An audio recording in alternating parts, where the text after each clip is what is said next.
Well, hello again from Newcastle United's training ground, and yet the year is 2027 and Harvey Barnes is, quote, getting closer to fitness. Yeah, we've just been given the same answer from Eddie Howe there as to whether Barnes could potentially make the bench down at Aston Villa tomorrow. That is a no.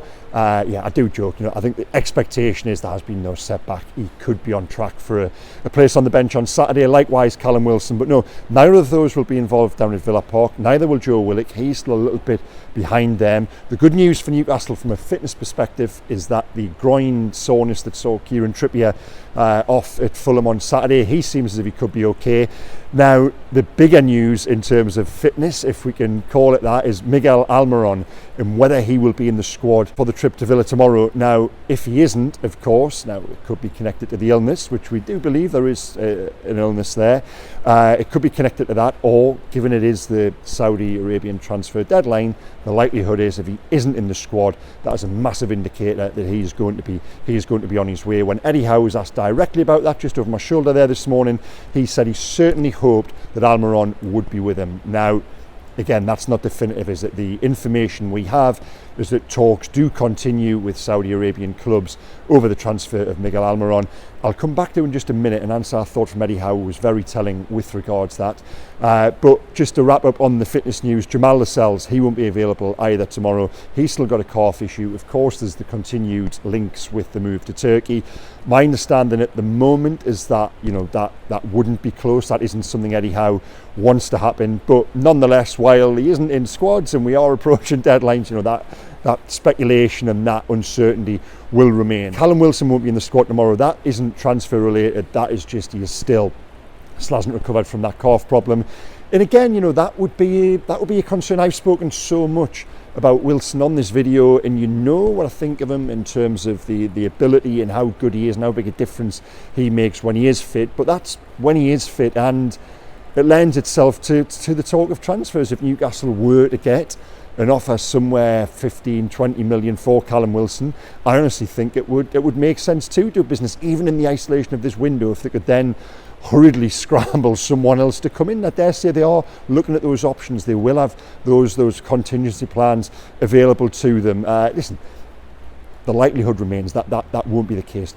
None more so because he will finish the transfer window as an injured player, and what other club would really commit to that? I'm not entirely sure if that would make sense for them. But no, we do probably expect Wilson to stay. Eddie's just repeated over again there this morning that Wilson wants to stay, but there is from my information there is a little bit of doubt there still that remains on that score. Now, the answer Eddie gave, which I thought was telling with regards outcomings and incomings, was he used the phrase, we are guardians of the club's future. He said he would understand if the club made a decision to safeguard the future of Newcastle United with regards FFP. Now, to that end, what he was saying was if the board come to him and say, and this is my use of the word, Miguel Almiron has got to be sold, we've got an offer which would benefit us now and in the summer, then Eddie was admitting to us that yes, he would go along with that. And I understand why he's got to say that. Also, with regards incomings as well, they're not going to do something now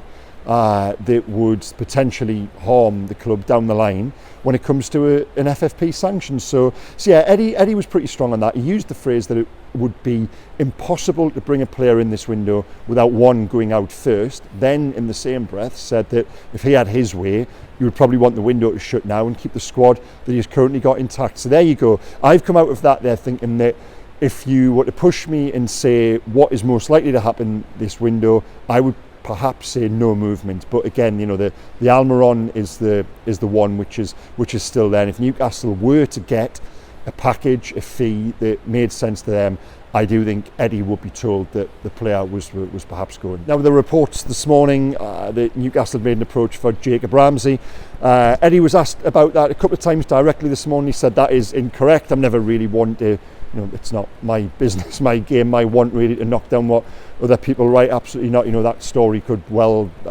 be true, in that Eddie just can't say so. But his words this morning, just to report what Eddie did say, he said that no, it was incorrect. They'd made an approach for Ramsey. Now, what was my take on that when I first saw the news? It's certainly the type of player Eddie Howe would like. I've watched Ramsey for a while now and thought, wow, he looks like an England international to me in terms of that ability to get up and down. He's the right profile. the sort of midfielder Eddie Howe likes in there. But because of everything I've just said, he would cost somewhere around £50 million, north of 50 million. So Newcastle aren't going to do that sort of deal this month. You wouldn't have thought so. Is it one they would revisit in the summer? Well, maybe. But then I don't know why Aston Villa would want to sell a player, given that by then he could, like I say, he could have won elevation to the England squad. He's got the next 7-8 years, his best years in front of him. So that would be a surprise. But nonetheless, you can see the sense in terms of Newcastle liking him, and the position as well. I mean, we come back to the midfield at the moment. Eddie has got absolutely no options in there, and Louis Miley. I love Louis Miley. I've spoken about him so much. I honestly think for the good of himself that they need to get him out of the team, to give him a breather sooner rather than later. I watched him down there at Fulham on Saturday, and you're in real close proximity to the game, and leggy is probably the way of describing it, and that is totally understandable. That is not a criticism, that is just an observation of a 17-year-old who, fair play to him, has gone week on week on week now. That was never the plan, and it's just starting to show, and I just think he's got to find a way to give Louis Miley that breather. Whether Joe White then becomes an option, he'll be back on the bench. He'll be on the bench down in Villa tomorrow, maybe. But again, that's a 21-year-old who's never played Premier League football. So Miley probably is still a little bit ahead of him in the pecking order. If they can bring in a midfielder this month, it's a shame that Eddie now has gone from they were looking at loans, whereby it would be a loan, no fee, and then a promise of something down the line. That would have allowed them to bring a player in without one leaving. Like I said before there, Eddie has now said that's almost impossible. A player is going to have to go if anyone is going to come in, and that for me just leaves the real danger that midfield come Thursday night isn't going to get any reinforcement. And I think that would be a worry from a Newcastle perspective, because you looked at that midfield on Saturday, and yes, they come away with a very good result, but it was a game they quite easily could have lost. There was no control in the middle of the park for the first hour. At least I thought, I've mentioned Miley there. Longstaff, yes, got better in the game, scored a great goal. Bruno, to be fair to Bruno, he's taken on a lot in there, taking a lot of responsibility alongside Longstaff, who's been a little bit out of form, and Miley, like I said, who looks like he needs a breather. But Bruno himself didn't have a good game on Saturday, and you go to a place like Aston Villa where their midfield tomorrow is all about what Newcastle's midfield is about, really what it should be about in terms of that energy, that aggression, that in your face, that forward attacking intent.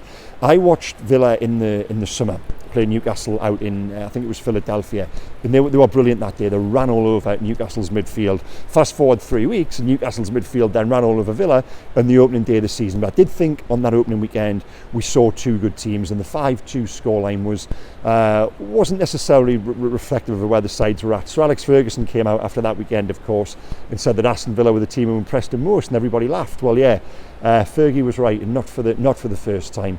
I think it's going to be incredibly difficult for Newcastle going down there tomorrow night. You look at the performance, yes, there's a chance they've taken some momentum and some feel good from Saturday, but you look at the performance going to a side like Aston Villa with the home record they've got, and I honestly think Newcastle, I always try to be honest here, I think they'll be doing well to come away with anything. Well, it looks like Newcastle might actually be using that indoor barn this morning there, because we've just been chased. I mean, chased in the politest way possible. This wasn't chasing Steve McLaren down corridors or anything like that. But what I was going to finish on was a question I asked of Eddie, and on the back of the relative gloom of the prospect of Newcastle bringing in anyone this window, I said, well, yes, while you're at the limit of FFP for January, does it mean, down the summer there could be a war chest waiting for you? And he laughed, so that, that tells you what he thought of the question. But no, he said, the days of war chests are over, really, in an FFP world. He answered the question in a way that would make you think they're going to go into the summer again, working within certain limitations, because you're always thinking 1, 2, 3 windows ahead. So yeah, I just thought it was interesting, because the information we have is that while they are, yes, bang at the limit of FFP, PSR, whatever you want to call it, for this window, certainly when they get to the summer, certain sponsorship deals kick in, and it's the new rolling 3-year period in terms of that June the 1st deadline, there'll be a lot more scope for things come then, and we could see a very busy rebuild. But we'll have to wait and see at that point. I think Eddie's laugh was almost, taking a question on the summer window, and we've still got 3 days of the January window to go. Yes, I'll be down at Villa Park tomorrow night, guys, so please check back after the game for my reflections. Again, there's lots of links in the description below this video taking you through my Daily Mail content. So thank you again for watching. Please hit like, comment and subscribe. It all helps, and I'll see you again in 24 hours time. Thanks. Take care. Bye bye.